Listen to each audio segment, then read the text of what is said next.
Okay, good afternoon ano. Good afternoon mga minamahal kong, subscribers at saka yung puwedeng makapanood nitong video ko na 'to.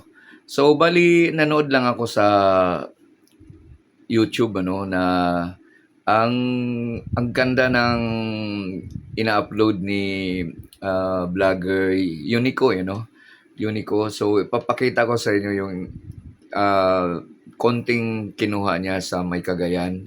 Napakaganda yung kinuha niya ano. So, I learned to appreciate na kapagka kung lover nature ka pero wala kang time magpunta, ang laking tulong nito sila 'no. Ito yung grupo na, siya yung, motor traveler 'no, nagba-vlog ng mga iba-ibang lugar sa Pilipinas yung pinupuntahan.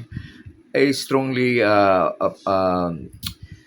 endorse sa inyo na kung gusto niyong mag-enjoy, kung nature lover ka pero wala kang panahong pumunta do'n, manood ka nitong mga videos na in-upload nito ni Unico. May isa din na sa motor din siya 'no, ng iba-ibang lugar ng Pilipinas pinupuntahan niya, si, GT vlogger 'no, GT TV, gagaling din. So ito ngayon isi-share ko, short ano lang 'to, isi-share ko.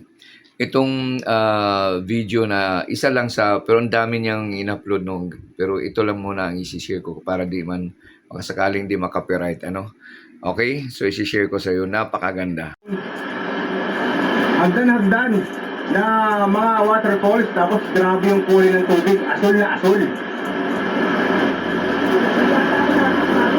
Ito yung unang waterfalls na dadaanan natin sa ginagawa natin paglalakbay.